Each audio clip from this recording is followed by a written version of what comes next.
સરકારી કાર્યક્રમમાં વિદ્યાર્થીઓની હાલત કફોડી થઈ। તડકામાં ઊભા રાખતા કેટલાક વિદ્યાર્થી બેભાન થઈ ગયા। વલસાડના ઉમરગામના સંજાણની આ ઘટના છે। વન વિભાગના સંજાણ રેન્જે યોજ્યો હતો કાર્યક્રમ। ધારાસભ્ય રમણ પાટકરની હાજરીમાં વિદ્યાર્થીની હાલત બગડી હતી। આકરા તાપથી વિદ્યાર્થીઓની હાલત ખરાબ થઈ। હોસ્પિટલમાં લઈ જવાને બદલે વિદ્યાર્થીને ગાડીમાં બેસાડી રખાયા। કાર્યક્રમ પૂર્ણ થયા બાદ વિદ્યાર્થીને હોસ્પિટલ લઈ જવાયા। સરકારી કાર્યક્રમમાં વિદ્યાર્થીઓનો ઉપયોગ અને એમાં પણ બેદરકારી દાખવવામાં આવી। વિદ્યાર્થીને ગાડીમાં બેસાડી રાખવામાં આવ્યો, તેને હોસ્પિટલ લઈ જવાના બદલે તેને ગાડીમાં બેસાડી રાખવામાં આવ્યો અને કાર્યક્રમ પૂર્ણ થયા બાદ તેને હોસ્પિટલ લઈ જવામાં આવ્યો। આ વિદ્યાર્થીઓને ભેગા કરવાનો મતલબ શું છે? આ નાના ભૂલકાઓ બેભાન થયા, તેમને કંઈ થઈ જાત તો કોણ જવાબદાર? ત્યારે વલસાડના ઉમરગામના સંજાણની આ ઘટના છે અને આ વિદ્યાર્થીઓને કેવી રીતે લઈ જવાયા તે આપ જોઈ રહ્યા છો। તો આ વિશે વધુ માહિતી મેળવી અમારા સંવાદદાતા નિલેશ પાસેથી। નિલેશ, જે રીતે આ બાળકોને લાવવામાં આવ્યા હતા, એક બાળક બેભાન થઈ ગયું તો તેને ગાડીમાં મૂકવામાં આવ્યો, પરંતુ તેને હોસ્પિટલ ન લઈ જવામાં આવ્યો, શું વધુ માહિતી? ચોક્કસથી મિથુન જણાવી દઉં કે વલસાડ જિલ્લાના ઉમરગામ તાલુકાના જે સંજાણ ગામની એક ઘટના છે। સંજાણમાં એક દક્ષિણ વન વિભાગ રેન્જ દ્વારા જ એક કાર્યક્રમ યોજાયો હતો, સરકારી કાર્યક્રમ, જેની અંદર જે સ્કૂલના જે વિદ્યાર્થીઓ છે, વિદ્યાર્થીઓને બોલાવવામાં આવ્યા હતા અને આ વિદ્યાર્થી 3 કલાક સુધી તડકામાં ઉભા રહ્યા હતા। ત્યારે એમાંથી 2 વિદ્યાર્થી જે છે બેહોશ થઈ ગયા હતા અને બેહોશ થતા જ જે ટીચર લોકો જે છે એ દોડી આવ્યા હતા અને આ જે વિદ્યાર્થી જે છે વિદ્યાર્થીને ORS ને અને પાણી પીવડાવ્યું હતું, પરંતુ એ જે વિદ્યાર્થીઓને હોસ્પિટલમાં લઈ જવાને બદલે એમને જે ગાડીની અંદર બેસાડી રાખ્યા, જેને લીધે લોકોમાં જી આપ અમારી સાથે જોડાયેલા રહો।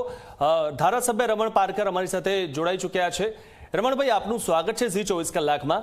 આજે કાર્યક્રમમાં જે વિદ્યાર્થીની હાલત ખરાબ થઈ ગઈ હતી તેને ગાડીમાં બેસાડવામાં આવ્યો, હોસ્પિટલ લઈ જવાની જગ્યાએ તેને ગાડીમાં બેસાડવામાં આવ્યો। સૌથી મહત્વની વાત એ છે કે વિદ્યાર્થીની તબિયત વધુ બગડી હોત તો કોણ જવાબદાર?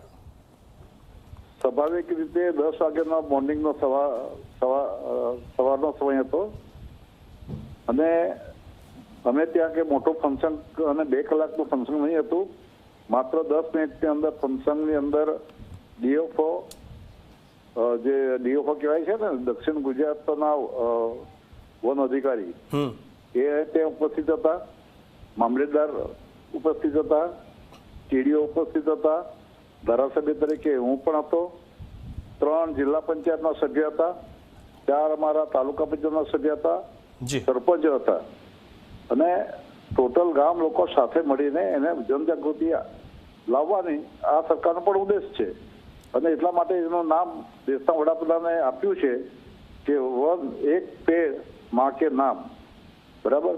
અને એ જ્યારે એક આખું વન કવચ 25 એકરની અંદર ઊભું થતું હોય તો બાળકોને નજીકના ત્યાં છાત્રાલય છે, નિવાસી શાળા છે, ત્યાંથી એ લોકોએ લઈ આવેલા અને એમાંથી એક બાળકને માત્ર થોડું ચક્કર આવી ગઈ। ચક્કર આવી એટલે કે નીચે પડી ગયા, ઢળી પડ્યા, એટલે પાણી પડ્યું, એવું કઈ ઘટના છે નહીં મળે। નાકની અંદર આ બધા ઉપજાઈ કાઢેલી બાબત છે।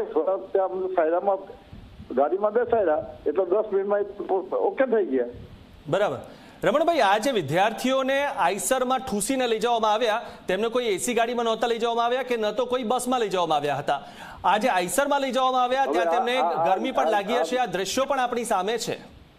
આ જે વ્યવસ્થા છે ને એ વન વિભાગે કરેલી છે, અમને તો આમાંથી કરેલા એટલે અમે ત્યાં ગયેલા, બરાબર? અને એક સામા લાવવાના કેટલા તો આજે આઈસરમાં ભરીને લઈ ગયા તેના માટે જવાબદાર કોણ? આ આઈસરમાં આટલા બધા છોકરાઓને ભરીને લઈ ગયા, આ જો આઈસરનો અકસ્માત થયો હોત, આ વિદ્યાર્થીઓનો અકસ્માત થયો હોત તો કોણ જવાબદાર હોત? તુમ ગામની અંદર 2 શાળા આવેલી છે, એક નિવાસી શાળા છે, બાળકો ત્યાં જ રહે છે છાત્રાલયની અંદર, બરાબર? એક સરકારી શાળા, માધ્યમિક શાળા આવે છે। જી ઇલેક્શન વખતે એસટી બસો મળી જાય છે તો આ વિદ્યાર્થીઓ માટે એસટી બસો નથી? હા, એ બરાબર, તમારી વાત સાચી છે, પણ એ બસતા 500 મીટર દૂર નથી સ્કૂલ। જી રમણભાઈ, જે પણ અધિકારી હોય કે જે પણ વ્યક્તિ હોય કે જે આ વિદ્યાર્થીઓને આઈસરમાં ભરીને લઈ આવ્યા હોય તેમની સામે આપ કાર્યવાહી કરશો કે નહીં કરો? હવે એ સરકારનો વિષય છે અને આ વિષય છે રેન્જ ફોરેસ્ટનો, બરાબર? જી, આપ ધારાસભ્ય તરીકે કોઈ એક્શન નહીં લો? એક્શન તો અમને ત્યાં બોલાવ્યા છે, અમે જયારે વૃક્ષારોપણ કર્યું ત્યારે તો ખૂબ મોટી સંખ્યાની અંદર લોકો, ગામ લોકો, આગેવાનો હતા, ચૂંટાયેલા પદાધિકારી હતા, જી. મામલતદાર હતા, પીડીઓ હતા. રમણભાઈ, પણ કાર્યક્રમ તો તમારો જ હતો ને? આ વિદ્યાર્થીઓને કેવી રીતે લઈને આવ્યા છે આપ એક વખત જુઓ તો ખરી. મારી વાત સાંભળો, સૌથી બોલાવેલા એનો મતલબ કે અમારે ત્યાં પાણીથી વ્યવસ્થા માંડીને ખાડા ખોદવાની વ્યવસ્થા બધી મારે કરવાની છે. અમે તો ત્યાં ગયા 2 મિનિટમાં મેં પ્રવચન આપ્યું, અધિકારીઓ બધા ઝાડો રોપ્યા, પછી આપણા શ્રી રામજી યોજનાના જે નરેગામાં નોંધાયેલા મજૂરો છે એના દ્વારા છોડ રોપાયા. બરાબર. બીજું શું કર્યું ત્યારે? એક છોકરીને નાની સૌથી ચક્કર આવે તેના આખા ગુજરાતની અંદર હલાવ્યા કરો એ વાજબી થોડું છે ત્યારે? ચક્કર આવે તો મારો છે, ચક્કર આવી જાય. બિલકુલ આપની અંદર. જી રમણભાઈ, આપ અમારી સાથે જોડાયેલા રહો. અમારી સાથે કોંગ્રેસના પ્રવક્તા મનીષ દોશી જોડાઈ ચૂક્યા છે. મનીષભાઈ, આ જે દ્રશ્યો આપણી સામે આવ્યા છે, ઇલેક્શન વખતે એસટી બસો મળી જાય છે, પરંતુ આ નાના ભૂલકાઓને આઈસરમાં ઠૂસીને લઈને આવવામાં આવ્યા અને આ કાર્યક્રમમાં એક વિદ્યાર્થી જે છે તે બેભાન થઈ ગયો અને તેને ગાડીમાં બેસાડી રાખ્યો. ભલે ચલો એસી ગાડીમાં બેસાડી રાખ્યો છે, પરંતુ તેને હોસ્પિટલ લઈ જવાની જગ્યાએ ગાડીમાં બેસાડી રાખ્યો. આપ આ બાબતે શું કહેશો? આ વિદ્યાર્થીઓને જે આઈસરમાં લઈ જવામાં આવ્યા હતા તેમનું જો અકસ્માત થાત તો કયા ધારાસભ્ય કે કયા અધિકારી જવાબદાર હોત? નિશ્ચિતપણે જે રીતે હું આપના માધ્યમથી સાંભળતો હતો રમણભાઈને, રમણભાઈના ભાષામાં જ પણ સંપૂર્ણપણે તોછાય અને અસંવેદનશીલ શબ્દો દેખાઈ રહ્યા છે. એક બાળકને ચક્કર આવી એમાં કે ગુજરાતમાં શું? અરે ભાઈ, બાળકોને આ રીતના કાર્યક્રમોમાં ધોમ ધકતા તાપમાં લઈ જવા એ જ ગંભીર બાબત ચિંતાનો વિષય છે. ગરીબનું બાળક હોય કે પૈસાદારનું હોય, મધ્યમ વર્ગનું, આ પ્રકારના કાર્યક્રમોથી બાળકોને દૂર રાખવાના અને એની સલામતીની સૌથી પહેલા ચકાસણી કરવાની એવો સુપ્રીમ કોર્ટે સ્પષ્ટપણે કીધું છે જાહેર કાર્યક્રમમાં કે બાળકોને આવા જાહેર કાર્યક્રમો દૂર રાખવા, કારણ કે એની સલામતી એ સૌથી મોટો ચિંતાનો વિષય. ત્યારે એક તરફ એમને આઈસાઈમાં ઠાંસી લઈ જવાના, કાર્યક્રમમાં ભીડ દેખાડવાની, ખોટા ફંક્શન સારો કરાવવાનો અને ધોમ ધકતા તાપમાં બાળક જ્યારે બેભાન થઈ જાય ત્યારે આવા અસંવેદનશીલ વાતો કરવાની. મને એમ લાગે કે આ સરકારની ખરેખર બુદ્ધિ બેર મારી ગઈ છે. મનીષભાઈ, તમારે આવવાની સાથે જ રમણભાઈએ ફોન કટ કરી નાખ્યો, કારણ કે તેઓ જવાબ આપવા માટે સક્ષમ નથી અને તેઓ પણ જાણે છે કે જ્યારે ચૂંટણીમાં એસટી બસો મળે લોકોને લાવવા લઈ જવા માટે, ત્યારે આ નાના ભૂલકાઓ માટે કેમ આઈસરમાં આ નાના ભૂલકાઓને ભરીને લઈ જવામાં આવ્યા તેનો જવાબ તેઓ ન આપી શક્યા. તેઓ માત્ર એવું કહી શક્યા કે એક બાળકની તબિયત લથડી, પરંતુ જે રીતે આટલા તડકામાં આ બધા વિદ્યાર્થીઓને ભરીને લાવવામાં આવ્યા હોય. મહત્વની વાત એ છે કે સરકારી શાળાના બાળકોનો પણ ઉપયોગ થાય છે, સરકારી શાળાના શિક્ષકોનો પણ ઉપયોગ થાય છે. નિશ્ચિતપણે આપણે જોયું છે કે ગુજરાતની અંદર સરકારી કાર્યક્રમોને ખાસ કરીને ભીડ ભેગી કરવા માટે અને મુખ્ય નેતાઓને ખુશ કરવા માટે આડેધડ ગુજરાતની જાહેર સંપત્તિનો દુરુપયોગ થયો છે. આશા વર્કર બહેનો હોય, આંગણવાડી બહેનો હોય, શિક્ષકો હોય, મધ્યાહન ભોજનના કર્મચારીઓ હોય, મનરેગાના શ્રમિકો, બધાને તો ફરીને લાવવામાં આવે, એસટી બસો રાતોરાત ખેંચી લેવામાં આવે. પણ હવે તો નાના બાળકોને પણ ધોમ ધકતા તાપમાં લઈ જાય અને એ પણ સલામતીના તમામ નિયમો નેવે મૂકીને એમને લાવવા માટેના આઈસરમાં ઉપયોગ થાય, એ પણ ગંભીર ચિંતાનો વિષય. અકસ્માત થાય તો કેટલા બાળકો સાથે શું થાય? અને બીજી બાજુ આવા ધોમ ધકતા તાપમાં બાળકને ચક્કર આવી જાય, કાંઈ પણ થાય તો એની જવાબદારી કોની? પણ દુઃખ સાથે કહેવું પડે કે સરકારની અસંવેદનશીલતા સંપૂર્ણ ઓલી થઈ ગઈ છે. આ સરકાર જાહેરાતોમાં સંવેદનશીલતા દેખાડે છે, ત્યારે હું આપના માધ્યમથી મુખ્યમંત્રી શ્રી ભૂપેન્દ્રભાઈ પટેલને વિનંતી કરું છું, આવા પ્રકારના કાર્યક્રમોથી દૂર રહેવું જોઈએ. ખાસ કરીને બાળકોની સલામતી ચિંતા કરવી જોઈએ. એક તરફ આડેધડ વૃક્ષોની કાપણી થાય અને બીજી બાજુ આવા વૃક્ષારોપણના નામે ફોટો ફંક્શન થાય, એ કેટલા અંશે વ્યાજબી? સરકારને થોડી પણ નીતિને નિયત સાફ હોય તો સરકારે તાત્કાલિકપણે જે વૃક્ષોનું આડેધડ છેદન થાય છે એની ઉપર રોક લગાવવી જોઈએ અને ખાસ કરીને આવા જાહેર કાર્યક્રમોમાં બાળકોની સલામતીની ચિંતા કરવી જોઈએ.